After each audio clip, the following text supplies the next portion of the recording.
You're listening to IOE Insights, the UCL Institute of Education podcast at University College London.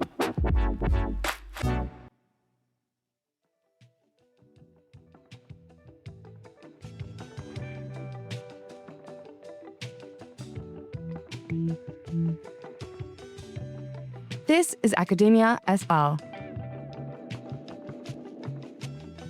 the podcast for anyone and everyone figuring out life in academia. This is Academia EL, a podcast for early career academics. I am Zainab Al-Khatib. I'm a lecturer in teacher education at the IOE UCL Faculty of Education and Society.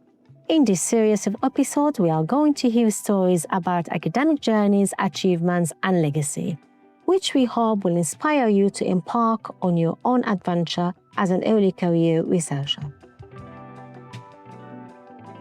Today, I'm delighted to welcome Brian Irvine in the studio to share his experience. Brian is a research fellow at the IOE Center of Research in Autism and Education. He's also a research, communication, and engagement officer and a member of Early Career Network.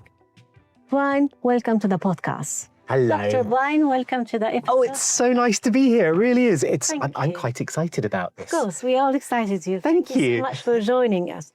Just to start, it would be helpful if you could provide the audience with an overview of your academic journey and progression to the present date. Well, I'm an early careers researcher, but how's the nicest way of putting this? I'm not early in my life anymore. I'm getting on a little bit because I did lots of other things before I came here. So I started off, shall we say, last century.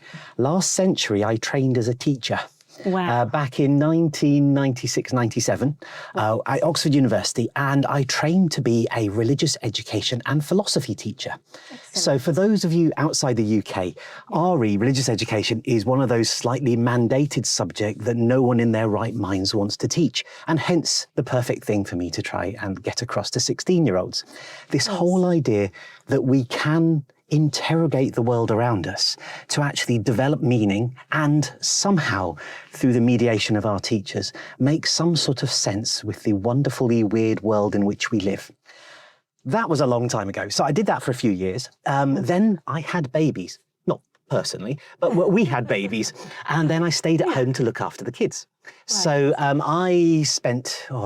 about 5, 6, maybe 7 years. 7 years of my life. Years. Okay. Not just as a dad, that really was brilliant, but I was also a childminder. So I had other people's babies and small children. I had 5 under 5s, interesting. Kind of attached to me like body armour, just sort of strapped on in different places, which was an amazing experience. And I suppose as a youngish man, one of the best crucibles for developing empathy you can have is having the care of these lovely little minds to try and help them, again, make sense of the world around them. Of course. Yeah. So when my own kids went off to school, I decided at that point I was going to return to teaching. And since I'd done secondary school teaching, I was looking for a little bit of a challenge.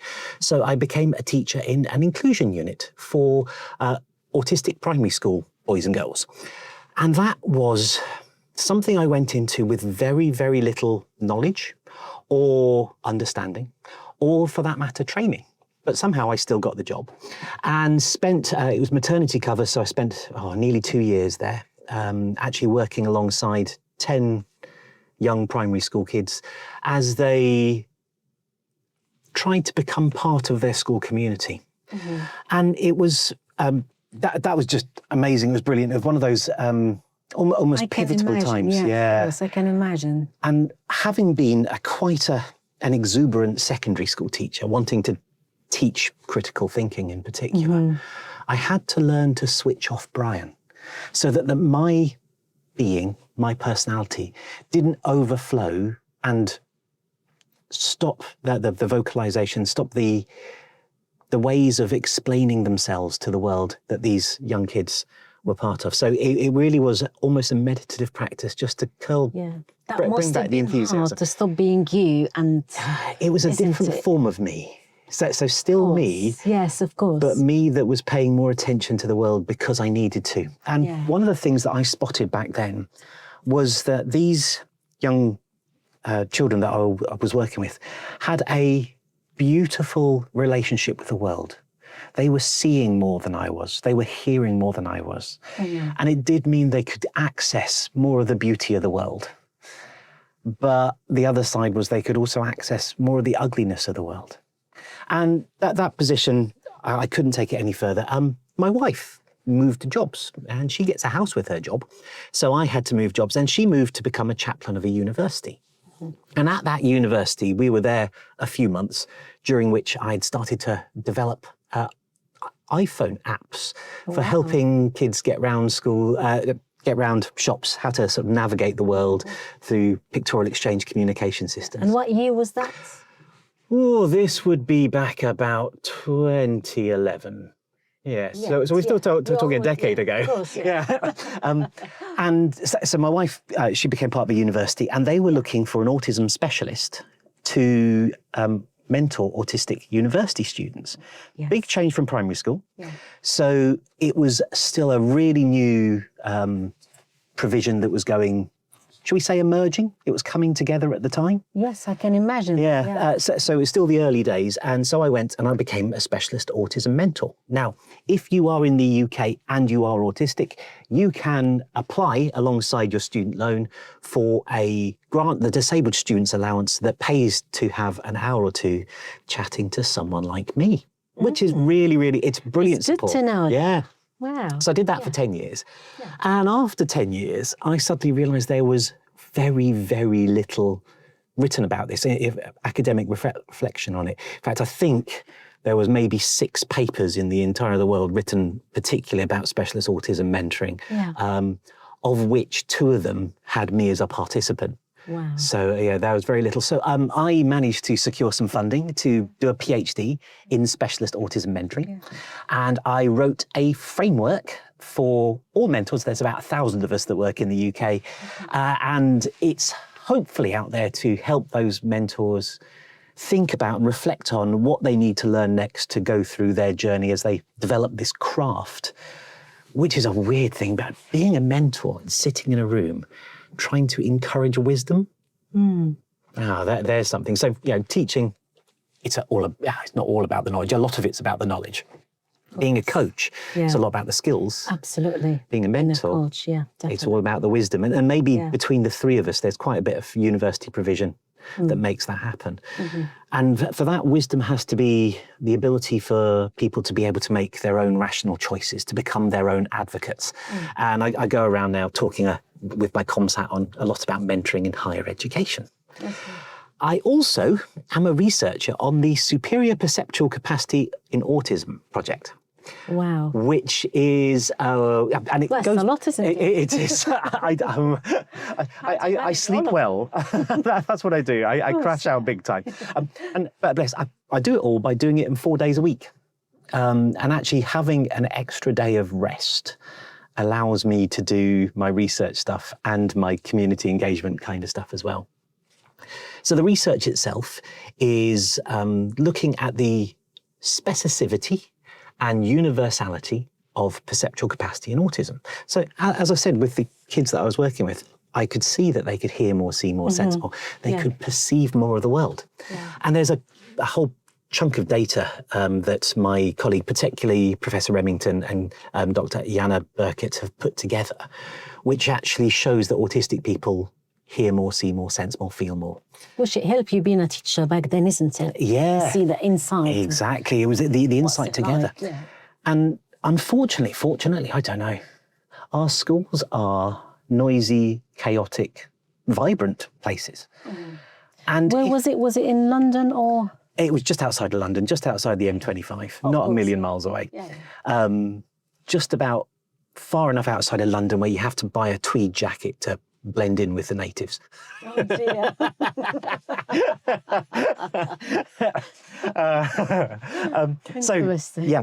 This research that I'm doing at Cray, we have been interviewing autistic folk who have a learning disability. who are usually kept outside of research.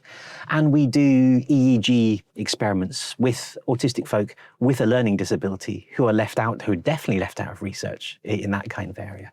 And we do this by taking stuff to them. Yeah. We either push push wrong word. We share our passport, which is our research passport. So not only do our participants all write down how they see the world, how they feel the world, what they're worried about in an interview, what the other contacts in their family are, what their trusted adult is, the things they hate, the things they love.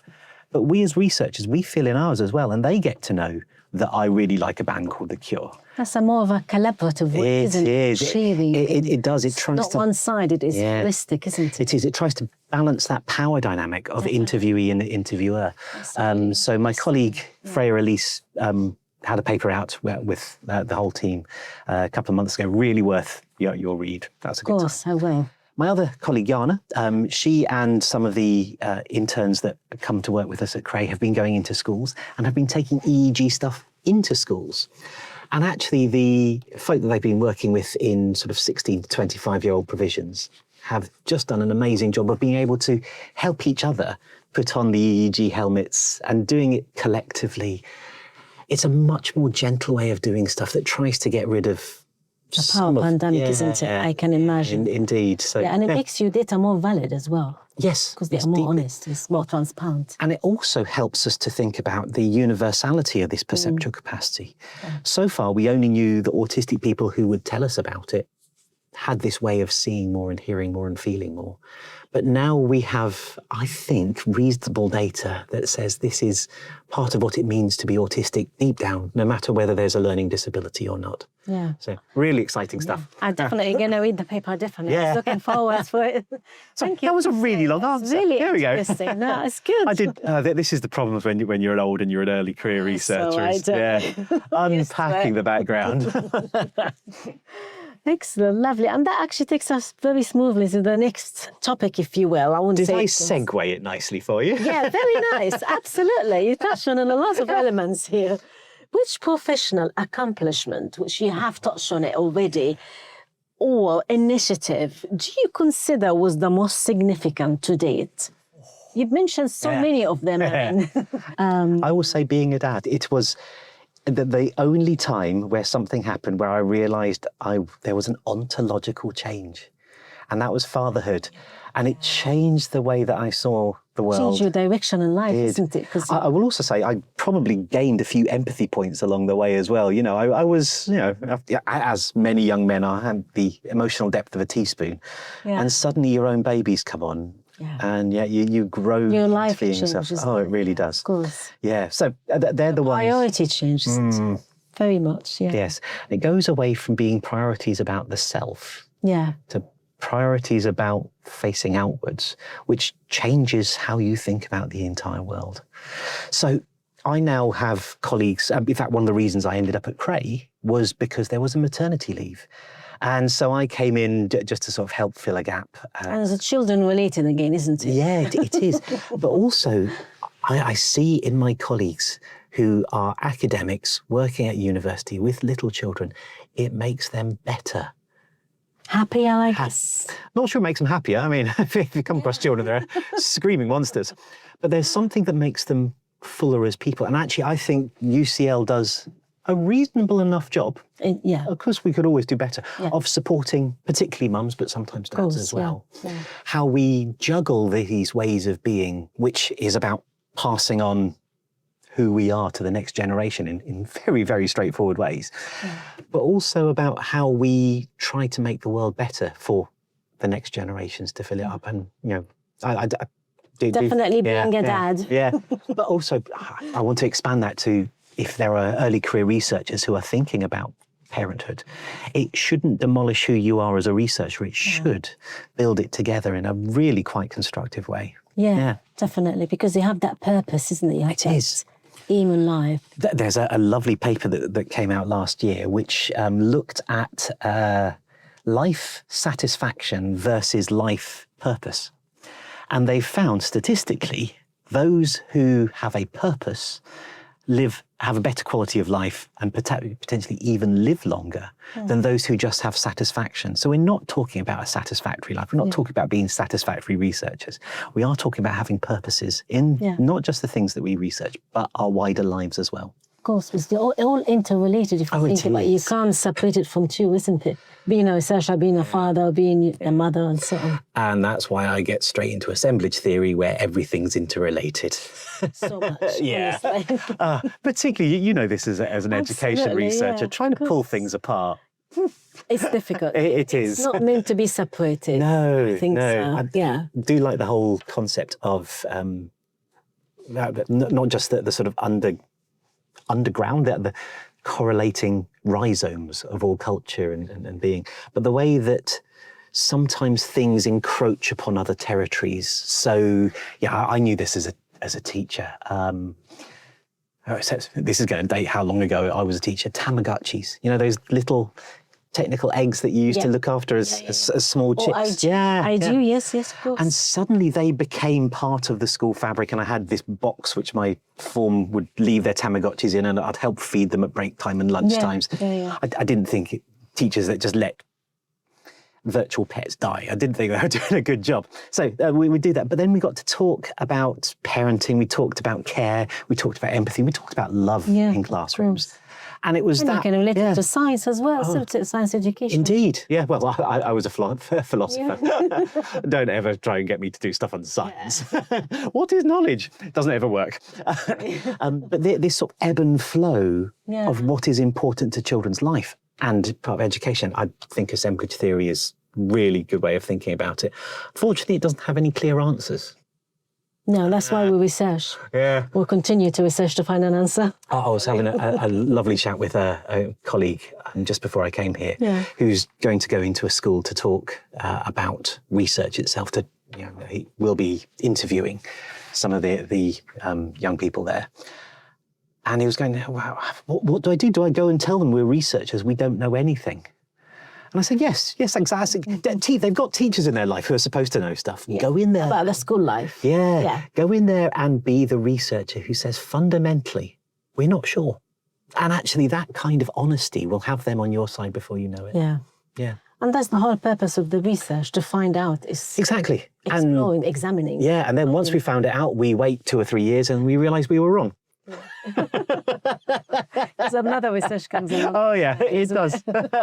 And this is how it should be. Oh, dear. It's an ongoing investigation, I guess. If you want to be right, maybe this isn't the place for you. If you want to be accurate and know as much as it is possible to, and you have that beautifully humble approach to being a researcher, you'll be fine. Absolutely. Yeah. Be a learner. Yeah, very much so. Learning about learning. Yes, absolutely. I agree. And sometimes I learn about learning about learning. I don't know how deep it goes. We are learning at the end of the day. All right. So, was there any individual who inspired your intellectual development? I know you talked about being a father and children and school children with autism, but were there any individual, a particular individual that inspired your intellectual development? And did your research focus align with their interests? Doesn't have to be, but... Okay, so multi-layered question. This is going back quite some time. Yes, of course, It's a journey, of course. This was my tutor back in university. So we are talking 1994. And that was University of Oxford? No, this was before Oxford. This was King's College London. Oh, wow. And I just happened to have the amazing Professor Colin Gunton as my personal tutor. So I was studying theology, which is a strange discipline to have started with before, ending up as an educational, potentially social scientist. It happens. It does. So I would, in these amazing tutor sessions, Colin would sit down with me and we'd start to talk about cricket. And occasionally we would just stop talking and listen to the radio. And then he would ask me about not just what I was thinking, but who I was. And there was this deep part of the way that I was taught how to learn, which is knowledge, wisdom. We don't just accumulate it and put it on as an outside shell. It's actually about part of who we are. And so this, this will mean very little to people outside the field.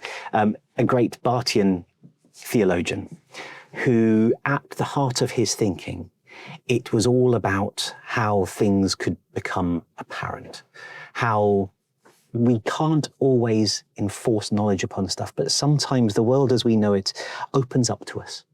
And that opening up, and his words was revelation, that whole opening up really grounded us in how we saw the world. Now, that I came across 30 odd years ago. And it sat with me that I cannot impose myself upon knowledge. And so I've ended up in a very participatory research field where actually I've got to wait for the unfolding of knowledge to happen in front of me. I put myself in the way of it. Yeah. But the questions I will ask are probably wrong questions. The answers that I hear, I probably will misunderstand. And so I have to go back to, and I mentioned this earlier, this whole idea of humility in what I am as a researcher, and know that I don't know deep down. And only then can I actually listen properly. And you may have heard and worked out from the last 20 minutes or so, listening is hard. No, So, absolutely. I'm great at talking. Yeah. No, honestly, I must say there's something about King's College, because I did my master at King's College. Amazing. Actually, it sparks me from there. Yeah. Oh, Yeah, so we have that common. I agree with you. when you were at King's, Yeah. did they teach you to refer to UCL as the godless institution of Gower Street? It's Not still a thing. directly. It's still a thing. So King's was set up in opposition to UCL because UCL didn't have a theology department. And studying theology across at King's, it was how UCL was referred to. And so I was just about to sign my contract. And that phrase, the godless institution of Gower Street, came across my mind. And I thought, they're going to pay me. Let's go for it, isn't it? What's worse, isn't it? Excellent, lovely. That's really interesting, honestly. All right. Last but not least, what academic advice do you have for early career researchers like myself and others as well that include the staff and students to achieve their success? One of the really useful things that we did at Cray, not long after I arrived, there was a session on how to say no to stuff. And it is really, really hard, I think, as an early career researcher, when you're asked to do, could you review this chapter? Could you review this paper? Could you be involved in this? Could you be on, to be able to say no? I'm really glad that I had that training in how to say no, so that I still say yes to everything. But I still say yes to everything. But having that training just allows me to say yes with integrity. So I still think that we, as early career researchers, we should take every opportunity that comes our way. You know, if we're invited to do a podcast, we just say, yay, just go for it. Go for it, yeah. But at the same time, bear in mind there are ways. Have they said in the training when to say no, when to say yes, or they just left it open, subject to the situation? They did. Anticipation. Yeah. It was a lot about interest. a sort of balance. Yeah. About how we can say no so that we protect ourselves. But we also know when to say yes so that we can actually let the community of learners that we are becoming part of grow and flourish, which is why I personally think that reviewing papers is an amazing honour and privilege. Yes. And sometimes we have great papers that come across our desk. Absolutely. And we think, yes. There is a part of me that I think I've learnt now, which is when I am reviewing papers, if it is a good enough paper, just to say, yeah, that paper's worthy. And as long as there's no major flaws, just to say, hell yeah, that paper deserves to be out there. There's also that bit about how do we police against papers that are a little bit still informative process. Absolutely. There you go. That was a kind saying. Absolutely. Well, thank you so much for joining us today. It has Brian. been an honestly, absolute pleasure. Honestly, it's been very informative and very interesting. please follow the link in the show notes to find out more about Dr. Brian Irvine's work, as well as discover more podcasts from the IUE. And if you like what you've heard today, please give the IUE podcast a 5-star rating on Apple Podcasts or Spotify. This will help us to reach more listeners who may also enjoy the podcast. I'm Zainab, and thank you for listening. Have a good day.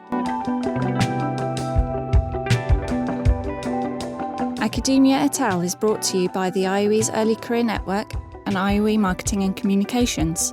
The podcast is presented by Zainab El-Hatib. The theme music was composed by Ronnie Shu, editing by Teresa Baker of UCL Educational Media, and Jason Alagan is the executive producer of the IUE podcast.